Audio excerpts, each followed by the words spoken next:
మాతృదేవోభవ. పవనురేలు నిల్వబడు పాపమదేమిజనర్చితమ్మ, ఈ భవమును సృష్టి చేసి అనుబంధము చేతనుగూడలాగుటన్ శివుడు విధించు శిక్షయో వసింపుమనా హృదయాంకపీఠిపై శివునకు శిక్ష వేయుదము శీఘ్రముగా గృహహింస పేరునన్. ఎబిఎన్ ఆంధ్రజ్యోతి ప్రేక్షక మహాశయులందరికీ నవజీవన వేదం అనే కార్యక్రమంలో 336వ భాగానికి స్వాగతం పలుకుతున్నాం. ఆ రకంగా హనుమంతుడు 3 రకాల ఆటంకాలని 3 పద్ధతుల్లో ఎదుర్కొని లంకాపురం చేరాడు. త్రికూట పర్వత ప్రాంతంలో 1 అడుగు వేశాడు. కొంచెం చెలించింది, ఎంతైనా హనుమంతుడు కాబట్టి, కానీ పెద్దగా చెలించాలి. అలా తెలియకూడదు, అక్కడ మళ్ళీ జాగ్రత్త పడాలి. అసలు నేను మన అడుగు పెట్టమేంటి మొత్తం కదిలిపోవాలని సినిమా హీరోలో మాట్లాడకూడదు, ప్రమాదం అది. అక్కడ చాలా ప్రశాంతంగా ఉండాలి. కార్యసాధనలో ఎప్పుడూ అంతే, రెచ్చిపోయే చోట రెచ్చిపోవాలి. పిచ్చివాళ్ళ ఉండవలసిన చోట పిచ్చిగడ్డం పెంచుకుని కూర్చోవాలి, కనపడకూడదు. ప్రతి చోట ఒకే ధోరణ పనికిరాదు. అందుకే సత్వరజస్తమో గుణాలు. తతశరీరం సంక్షిప్య తన్మహీధర సన్నిభం. తతశరీరం సంక్షిప్య తన్మహీధర సన్నిభం పునః ప్రకృతిమాపేదే వీతమోహ ఇవాత్మవాన్. పునః ప్రకృతిమాపేదే వీతమోహ ఇవాత్మవాన్. ఏమి వాల్మీకండి! మన ఆర్ష సాహిత్యం మొత్తం మీద ఒక ప్రత్యేకత ఏమిటంటే, మామూలు ఘట్టాలే చెబుతున్నా కానీ చాలా సందర్భాల్లో వేదాంత వాక్యాలు వచ్చి పడతాయి. అందుకే ఇత్యార్షే శ్రీమద్రామాయణే వాల్మీకియే సుందరకాండే ప్రథమ సర్గ సమాప్త. దీంతో ప్రథమ సర్గం మనం ఆపేస్తున్నాం. ప్రథమ సర్గలు 200 పైగా ఉన్నాయి, పెద్ద సర్గ. ఇత్యార్షే అని ఎందుకంటారు? ఇత్యార్షే వాల్మీకియే శ్రీమద్ రామాయణే. ఏమిటి ఆర్షే? ఇదే ఆర్షే. వీతమోహ ఇవాత్మవాన్. ఋషులు వాల్మీకి అయినా వ్యాసుడైనా వీళ్ళు ఎందుకోసం ఈ వాంగ్మయం మనకు అందించారు అంటే, ఏవో తాము గొప్ప కవులమని చెప్పుకుందామనో, మేము గొప్పగా వర్ణిస్తామని చెప్పుకుందామనో అది కాదు. మొత్తం మీద మనిషి ఆత్మజ్ఞానం పొందాలి. ఎన్ని కావ్యాలైనా చివరికి అంతే. కావ్యం యశసే అర్ధవిదే శివేతర క్షతయే సద్యఃపర నిర్వృతయే కాంతా సంవితతయా ఉపదేశయుచే. సద్యఃపర నిర్వృతి అంటే మోక్షం, పరనిర్వృతి. అది సద్య, వెంటనే కలగాలి. కావ్యం సాధించవలసిన చాలా ఉన్నతమైన ప్రయోజనాలండి. చాలామందికి కవిత్వం అంటే ఒక అభిప్రాయం. కవిత్వం అంటే ఏముందండి, అందమైన అబద్ధమా? కవిత్వం అబద్ధమా? లోకంలో ఉండేటువంటి విషయాన్ని అతిశయంగా చెబుతాడు కవి, కానీ అబద్ధాలు చెప్పడండి. నిజంగా స్త్రీలు ముఖాలు చంద్రబింబాలు అన్నారండి. చంద్రబింబాలు కాకపోతే కాపురాలు ఎలా చేస్తున్నారండి? ఖచ్చితంగా చంద్రబింబమే. అబద్ధం ఎలా అవుతుంది? అది ఎంతో శ్రమపడినా ఏం చేసినా మనిషికి ఆ భార్య ముఖం చూడగానే ముఖం వికసిస్తుంది. ఒక శృంగార భావన కలిగితే ఉన్న విషయాలన్నీ మర్చిపోతున్నాం. అసలు అరగంట పావుగంట వేరే విషయం, కానీ మర్చిపోయామా లేదా? ప్రపంచం మర్చిపోయామా లేదా? మరి చంద్రబింబమేనండి, తప్పే ఉంది. అబద్ధం ఎక్కడ చెప్పారండి కవులు? మంచి సరసిజాక్షి నిజమేనండి. తామరపూలు అంటే కళ్యాణి. అదే ఎందుకంటే వెనకాల పడుతున్నాం, ముందు పడుతున్నాం. ఖచ్చితంగా అంతే. కాదు కొంత అతిశయంగా చెప్పారు. ఆ తామరపూలు తర్వాత మన చెవిలో పూలు అవుతాయి, అది వేరే విషయం. అంతే. అంతే. కవిత్వం అబద్ధం కాదు, అతిశయోక్తి కవిత్వం. అది అతిశయ అలంకారమే ఉంది. కానీ కవిత్వం యొక్క ప్రధాన ప్రయోజనం ఏమిటంటే, కాంతా సంహితదయా ఉపదేశించే. ఆడది తాను తలుచుకుంటే భర్త చేత ఏదైనా పని చేయించాలి, ఇంత సున్నితంగా సుకుమారంగా శృంగారంగా ఎలా చెబుతుందో అలా చెబుతారు కవులు అన్నారు. మరి అలా చెప్పినప్పుడు అతిశయంగా చెప్పకపోతే శాస్త్రం చెప్పినప్పుడు జడ్జి గారు అని ఏదో శుద్ధి కొట్టినట్టు కొడతారా? యువర్ ఆర్డర్ అని. అది సైన్స్ అవుతుంది, శాస్త్రం కావ్యం అవుతుంది. కానీ అంతిమ లక్ష్యం సద్యఃపర నిర్వృతయే. ఆత్మజ్ఞానం పొందాలి, మోక్షం పొందాలి. కాలక్షేపాలు కాదు. కావ్యం లక్ష్యం ఎప్పుడు కాలక్షేపం కాదు. తెలుగు సంస్కృతాల్లో సుమారుగా 99% కావ్యాలు ఏవి ఇలా కాలక్షేపం కోసం రాయబడ్డ. పోటీల కోసం రాసినా కూడా చివరికి ఆత్మజ్ఞానాన్ని ప్రతిపాదించారు. అదే వీతమోహ ఇవ ఆత్మవాన్ సుందరకాండ ప్రథమ సర్గం ముగిస్తూ మనకు కూడా యోగ సాధకుడైన వాడు ఏం చేయాలంటే వీతమోహ ఇవ ఆత్మవాన్, చివరికి ఈ రాగాలు మోహాలు ఇవన్నీ వదులుకోవాలి. వీత అంటే వదులుకోవడం. ఆత్మవాన్, ఆత్మవంతుడే మిగలాలి. అంతర్గతంగా మీకు యోగ సాధన నడుస్తుందో లేదా మనం చెప్పుకున్న సుమారుగా 35-40 శ్లోకాల్లో అంతర్గతంగా యోగ సాధన. అందుకే ఇది సుందరీకాండ. హనుమంతుడు నాయకుడు కాబట్టి, ఆయన పురుషుడు కాబట్టి ఆ కాస్త ఆ ధ్వని కోసం ఆయన సుందరకాండ అని పెట్టాడు. అంటే ఇది బాలాత్రిపుర సుందరీకాండ. అజ్ఞాచక్రాంతరాళస్థ అయినటువంటి అమ్మవారిని చేరుకోవడానికి చేయవలసిన సాధనకి మార్గదర్శిని సుందరకాండ. ఇంకా మనం లోతుగా తర్వాత చూస్తాం విషయాలు. తతశరీరం సంక్షిప్య, వెంటనే ఆ శరీరాన్ని మళ్ళీ కుదించాడు. ఒకచో నేలను బొవ్వళించు, ఒకచో నొప్పారు పూసెజ్జపై, ఒకచో శాఖముల అరగించు, ఒకచో ఉత్కృష్ట శల్యోదనంబు, ఒకచో బొంత ధరించు, ఒక్కొక్క తరిన్ యోగ్యాంబర శ్రేణి, లెక్కకు రానీయడు కార్య సాధకుడు, దుఃఖంబున్ సుఖంబున్ మదిన్ అని భర్తృహరి సుభాషితాల్లో ఏనుగు లక్ష్మణ విజయ్ చెప్పినట్టే అణిమా మహిమా గరిమా లఘిమా అణిమా గరిమా అణిమా మహిమా గరిమా లఘిమా ప్రాప్తి ప్రాకామ్యం ఈశత్వం వశిత్వం చ అష్టసిద్ధయక. పెరగవలసిన చోట పెరగాలి, తరగవలసిన చోట పెరగాలి, తరగాలి.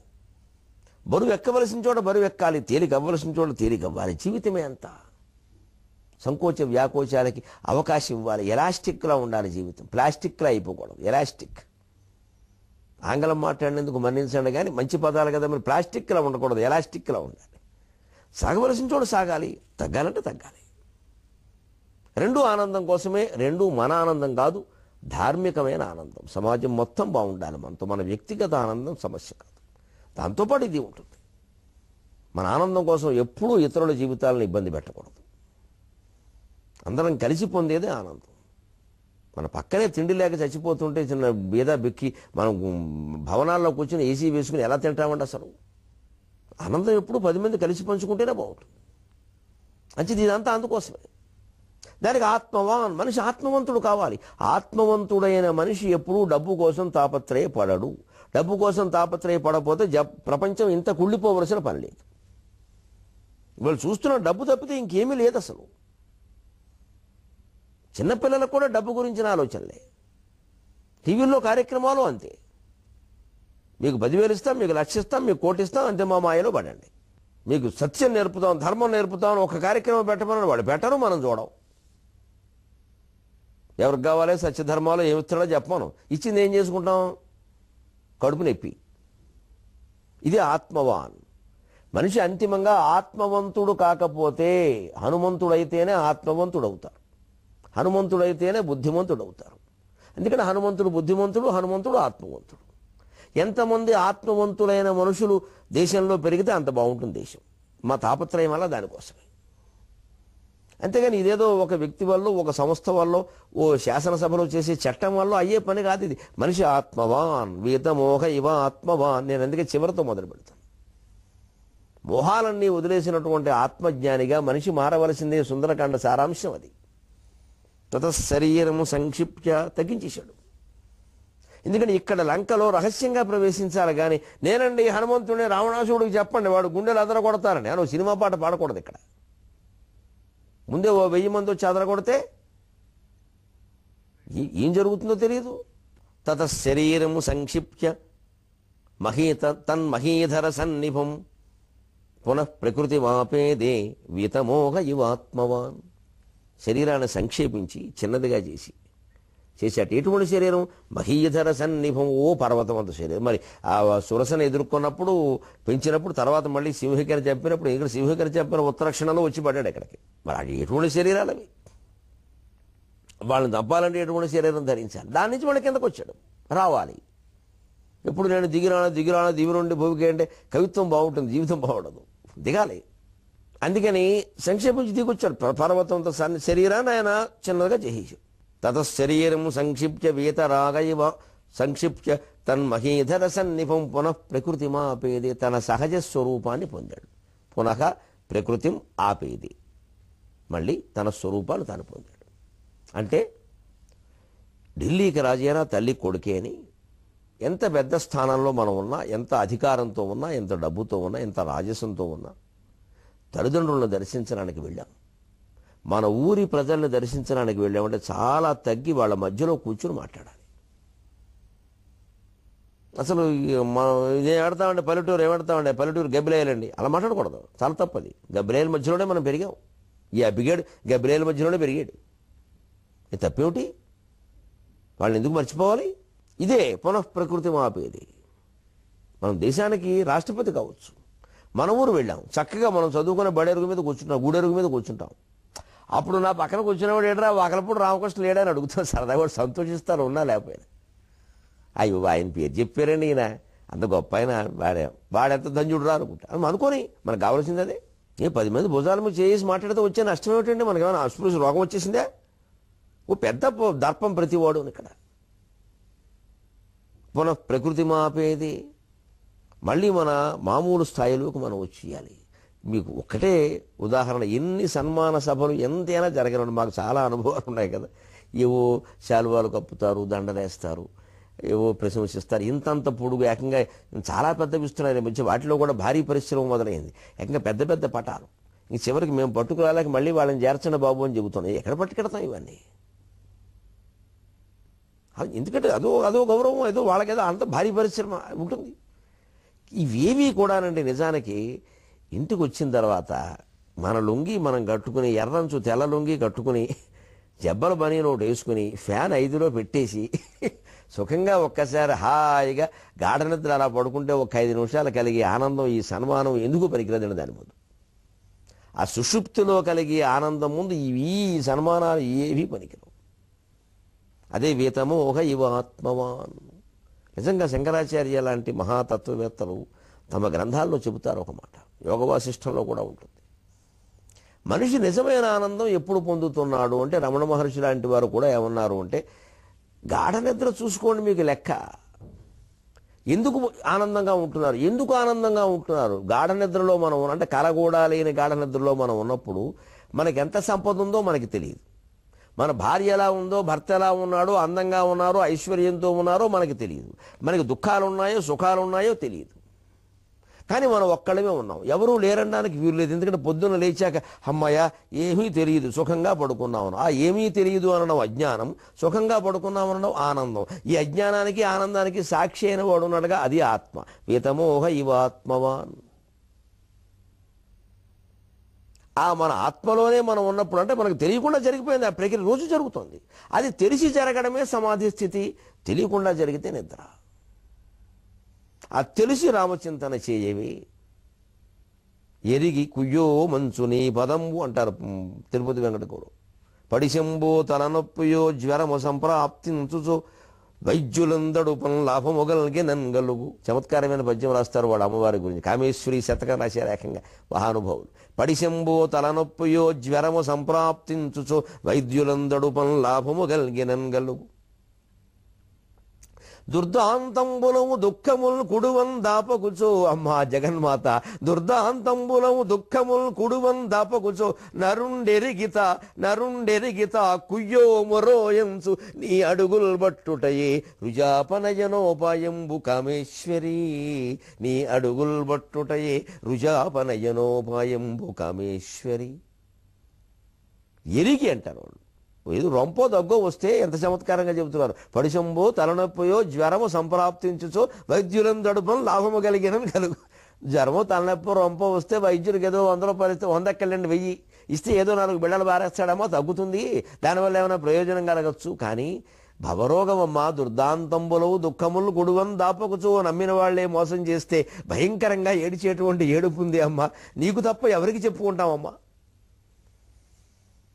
దుర్దాంతంబులవు దుఃఖములు కొడువన్ దాపగుచు నరుండెరిగిత కుయ్యో మొరో ఎంచు నీ అడుగులు పట్టుటయే రుజాపనయనోపాయంబు కామేశ్వరి. ఈ రోగం పోవాలి, భవరోగం నుంచి బయటపడాలి అంటే నీ అడుగులు పట్టు. అది కూడా ఎలాగా? ఎరిగి. అది త్యాగరాయస్వామి తెలిసి రామచింతన చేయవే అన్నారు. ఇక్కడ ఎరిగి అన్నారు. ఈ ఎరిగి తెలిసి ఒకటే కదండి, జ్ఞానంతో. ఆ ఆనందం ఏదో మనం చూస్తూ ఉండగలిగితే సమాధి స్థితి. గాఢ నిద్రలోకి తెలియకుండా వెళ్ళిపోతే నిద్ర. అంటే ఇవేమీ లేనప్పుడే మనం ఆనందంగా ఉన్నాం. నిజమైన ఆనందం గాఢ నిద్రలో అంటే ఈ సంపదలు, ఈ భార్యలు, ఈ భర్తలు, ఈ బంధాలు, ఈ ఆశలు ఇవేమీ లేనప్పుడే మనం సుఖంగా ఉన్నాం. నిజమైన ఆనందం లేనప్పుడే. చేయవలసిన ప్రయత్నం కూడా వాటిని వదిలించుకోవక్కల్లా, వదిలిపోతుంటే ఏడవకుండా ఉంటే చాలు, అంతే. అదే వీతమోహ ఇవ ఆత్మవాన్ పునః ప్రకృతి మాపేది. మళ్ళీ తన స్వరూపాన్ని తాను పొందాడు. ఆ రకంగా లంకలో ప్రవేశించాడు ఆయన. అక్కడ లంకా పట్టణాన్ని చూశాడు. అమరావతిలా ఉందిట లంక. వాల్మీకి పోలుస్తున్నాడు. చూస్తే అమరావతిలా ఉందండి లంక. గుర్తుపెట్టుకోవాలి. ఆంధ్రుడు కొత్తగా అమరావతి అని రాజధాని నిర్మాణం చేసుకుంటున్నారు మా వాళ్ళు. చక్కని శుభముహూర్తం, మంచి ముహూర్తానికి భగవంతుడు కూడా కలిసి వచ్చాడు. చక్కని చిరుజల్లులు పడ్డాయి, చల్లగాలి వీచింది, మేఘాలు కమ్ముకున్నాయి, మంచి శుభ వాతావరణం. మంచి దంపతులు అక్కడ ప్రతిష్టాపన చేశారు, భూమి పూజ చేశారు. సహృదయం కలిగిన వాళ్ళు, సంకల్ప శక్తి కలిగిన వాళ్ళు. అందుకని ఆంధ్ర సోదరులకి, ప్రభుత్వానికి కూడా ఒక మాట చెబుతున్నా, లంకాపట్టణం అమరావతిలా ఉంటే పర్వాలేదండి.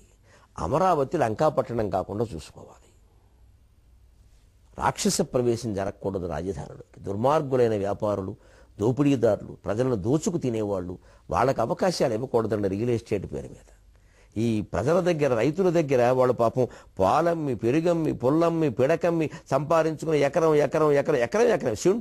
సెంటు కూడబెట్టుకుని వాళ్ళ రాజధాని కోసం త్యాగం చేశారే, వాళ్ళు అమ్మినా సరే త్యాగం చేసినట్టే లెక్క. ఆ త్యాగం వృధా పోకుండా ఉండాలంటే లంకాపట్టణం అమరావతిలా ఉంటే పర్వాలా, కట్టుకోబోయే అమరావతి రాజధాని లంకాపట్టణం కాకూడదు. రాక్షస ప్రవేశం జరగకూడదు. దుర్బుద్ధులు ఉన్నవాళ్ళు, దుర్మార్గులు, దోపిడీదారులు అక్కడ మేడలు కట్టి వ్యాపారాలు చేసి ప్రజలను మళ్ళీ ఆయిల్ పేరు మీద, రకరకాల పేర్ల మీద దోచేయకుండా చూసుకోవాలండి ప్రభుత్వము, ప్రజలు కూడా. ఇక్కడే మనం విశ్వనాథ వారి పద్యాన్ని గమనిద్దాం. ఎంత చక్కగా చెప్పారో ఈ సన్నివేశాన్ని. బురుజుల బట్టి నిచ్చలును బోజడు వచ్చడు శత్రుజారముల్ గరికొని చూడగా దిగిన కౌణపరాజ భటుల్. బురుజుల బట్టి నిచ్చలును బోయడు వచ్చడు శత్రుచారముల్ గరికొని చూడగా దగిన కౌణపరాజ భటుల్.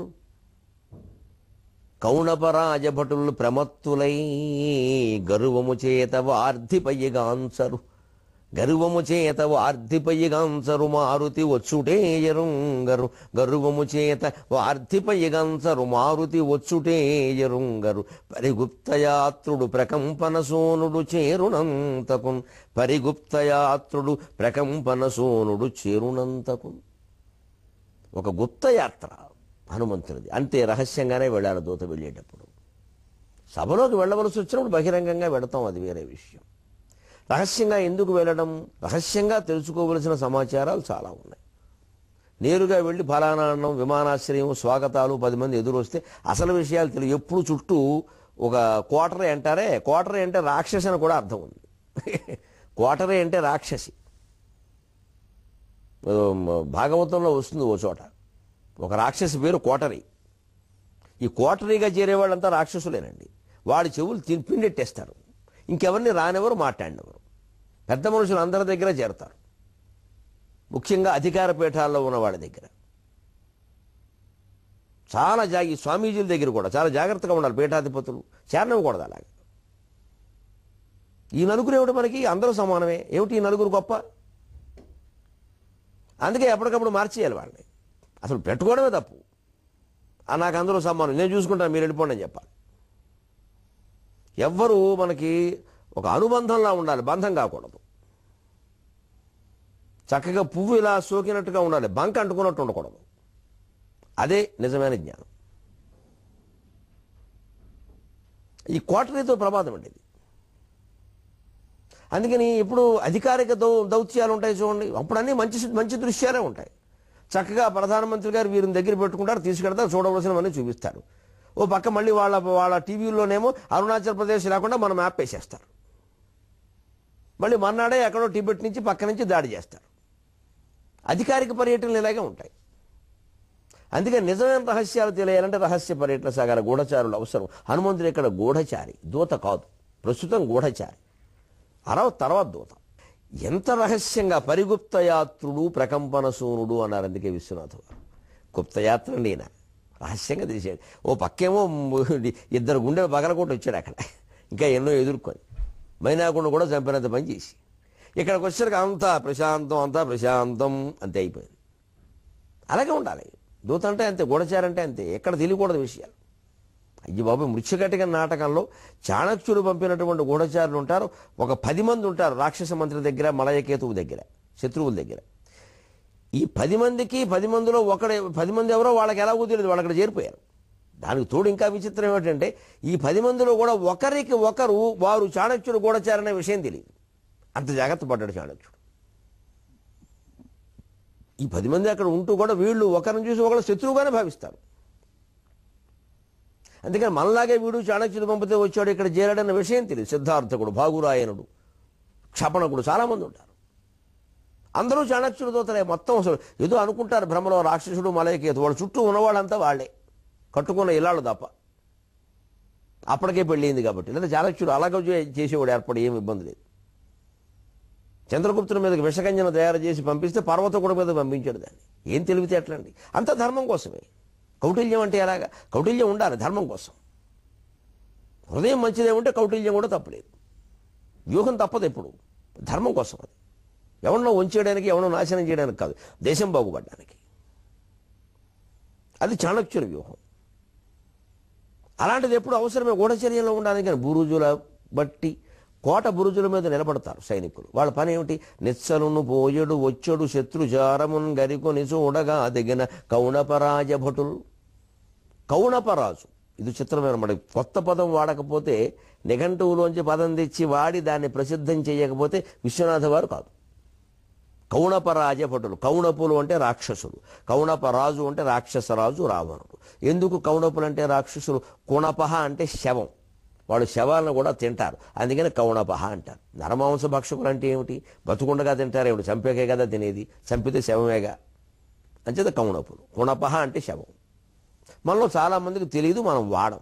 మన కవులు ఎలాంటి వాళ్ళు ఉంటే ఎవరికి తెలియని పదం ఎందుకంటే వాడచ్చు, 4 సార్లు వాడితే తెలుస్తుంది. ఎవరు వాడినటువంటి కొత్త సామాన్లన్నీ దుకాణాల నుంచి తెచ్చుకుని వాడట్లా, మోజుపడి వేలు లక్షలు పెట్టి కొనుక్కుని. శబ్ద సామగ్రి కూడా అంతే, ఎవరు వాడిన పదాలు వాడాలి, దాన్ని మనమే ప్రచారం చేయాలి. కొన్ని ప్రముఖ పత్రికలు ఉన్నాయండి తెలుగులో, అవి కావాలని తెలుగు పదాలు ప్రచారం చేస్తున్నాయి. కఠినమైనా సరే, కొత్తదైనా సరే. సెల్ ఫోన్ అని వారి పత్రికలో రాయరు, చరవాణి అని రాస్తారు. ఒక ఏడాది పాటు పత్రికల్లో చరవాణి రానివ్వండి, ఇంకెవరు సెల్ ఫోన్ వాడరు, చరవాణి వాడతారు. చరవాణిలా ఎంత బాగుంది మాట, వాడదాం. అలా చెయ్యాలి మనకి, అది విశ్వనాథ వారి పట్టుదల. బురుజుల మీద ఉండి వచ్చేపోయేటువంటి శత్రువుల యొక్క సంచారం, శత్రువులు ఎవరు వస్తున్నారు ఏమిటి వాళ్ళ బాధ్యత ఇది. గరికొని చూడగా అదిగిన కౌణపరాజ భటులు. ఆ రాక్షసరాజు యొక్క భటులు ప్రమత్తులై గరువము చేత వార్ధిపయ్యగాన్సరు మారుతి వచ్చుటే ఎరుంగరు. ప్రమత్తులైపోయి, భారతీయ నిఘా విభాగంలాగే అయిపోయి, గుజరాత్ దగ్గర సముద్రపు నీళ్ళ నుంచే పాకిస్తాన్ నుంచి బోట్లో వచ్చేస్తున్నా సరే పట్టుకోకుండా చాలా కాలం ఉన్నారు. ఈ మధ్య కాస్త చురుగ్గా ఉంటారు వాళ్ళు, నాయకుడిని బట్టి, ఏదైనా నాయకత్వాన్ని బట్టే. ఇక్కడ రావణాసురు నాయకత్వంలో వచ్చిన లోపం ఏమిటంటే ప్రమత్తులయ్యారు వాళ్ళు. ఎందుకు అయ్యారు? రాజుగారు మత్తుడైతే భటులు ప్రమత్తులే అవుతారు. అందుకే నాయకత్వ స్థానాల్లో ఉన్న వాళ్ళకి ఏ వ్యసనాలు ఉండకూడదు. అంతకుముందు ఒకవేళ ఉంటే వాటికి చుక్క పెట్టేయాల్సిందే, కామా కాదు, చుక్కే, పెద్ద చుక్క. ఇంక తప్పదు, జీవితం త్యాగం చేయాల్సిందే. లేకపోతే వీళ్ళు వాళ్ళ బతుకుపోతే వేరే విషయం, వ్యక్తిగత విషయం, దేశం నాశనం అవుతుంది. ఈ భటులు సైనికులు అందరూ దానే మన వాడు సాయంత్రం అయితే ఉండడు రా పోతాడు, మనకి పెద్ద పట్టించుకోక్కర్లేదు, ఓ శేషబారయ్య. అలాంటి వ్యసనాలు ఉండకూడదండి. స్త్రీ వ్యసనం ఉంటే ఇంక చెప్పక్కల, స్త్రీలనే ప్రయోగిస్తారు. చాలా ప్రమాదం అది. లంచకుండా అయితే లంచాలతో కొనేస్తారు, కాస్త బెదిరిపోయేవాడైతే బెదిరించేస్తారు. ఇవి ఏవి లేనివాడే పరిపాలనా స్థానంలో ఉండాలి. రావణాసురుడు బెదిరిపోవడం, డబ్బు కూడా అవసరం లేదు, ఇవి కూడా పెద్ద విషయాలు కావు. స్త్రీ వ్యసనం. సీతాదేవి మొదటిది ఆవిడ పడక 25 మంది అయ్యారు ఈ సన్నాసికి. ఇలా ఎప్పుడైతే ఉన్నాడో మనవాడ పెద్ద పట్టించుకోలేని వీళ్ళు ప్రమత్తులు అయ్యారు. అందుకే దెబ్బతింది, లేకపోతే ఎందుకు వస్తారండి? అష్టదిక్పాలుడు చాకిరీ చేసే చోటగా హనుమంతుడు ప్రవేశించడం ఏంటండి ఎవరికంట పడకుండా? హనుమంతుడు ప్రతిభ గొప్పతనం ఒకటే కాదు, అక్కడ రాక్షసుల ప్రమత్తత కూడా ఉంది. అందుకే అప్రమత్తులై అంటారు. ప్రమత్తులై గర్వము చేత వార్ధిపయ్యగాన్సరు. గర్వం పెరిగిపోయింది వాడికి. ఎందుకు పెరిగిపోదు మరి? ఎందుకని? వాయుదేవుడేమో ఇంటి ముందు ఊడుస్తున్నాడు, అగ్నిదేవుడేమో వంట వండుతున్నాడు, వరుణదేవుడేమో కళ్ళాప చల్లుతుంటే మరి గర్వాలు పెరగవు. వాడు ఉద్యోగాలు చేయడం మానేశారు. మారుతి వచ్చుటే ఎరుంగరు, అసలు హనుమంతుడు వచ్చాడన్న విషయం కూడా ఎవరికి తెలియదు. పరిగుప్త యాత్రుడు ప్రకంపన సూనుడు చేరునంతకు, తుఫాను గాలి కుమారుడు ప్రకంపన సూర్యుడు అయినా కూడా పరిగుప్త యాత్రుడు రహస్యంగానే తన యాత్ర చేశాడు. మనం కార్యాన్ని సాధించాలనుకున్నప్పుడు మన స్థాయి, మన హోదాలు, మన గౌరవాలు సమస్తం మర్చిపోయి ఒక్కోసారి సామాన్యుల్లా కలిసిపోవాలి. చెట్టు కింద దుప్పటి ముసుగొట్టుకుని కూర్చోవాలి, చుట్ట కాల్చుకోవాలి, అవసరమైతే అలవాటు లేకపోతే సరే నోటి దగ్గర పెట్టి నటించాలి. లేకపోతే చుట్ట కాల్చేవాడు మనతో మాట్లాడు, వాడు మాట్లాడితే కానీ కొన్ని విషయాలు తెలియవు. వాడికి మనకి చుట్ట కాల్చకపోవడం నియమం కావచ్చు, వాడికి చుట్ట కాల్చేవాడితో తప్ప నేను మాట్లాడడం నియమం ఉందేమో మనకేం తెలుసు. కానీ వాడితో మాట్లాడడం మనకు అవసరమైనప్పుడు తప్పదు, అంతే. అప్పుడే పనులు అవుతాయి. ఇంత సరదా అయిన విషయాలు కూడా సుందరకాండలో ఉన్నాయండి, ఎన్నో అద్భుతమైన. ఇత్యార్షే శ్రీమద్ రామాయణే వాల్మీకియే సుందరకాండే ప్రథమ సర్గ సమాప్త. ఆర్షవాంగ్మయమైనటువంటి వాల్మీకి రామాయణంలో సుందరకాండలో ప్రథమ సర్గకు స్వస్తి పలుకుతూ మళ్ళీ మనం 23:30 గంటల్లో కలుద్దాం. అంతవరకు తెలుగులో మాట్లాడు.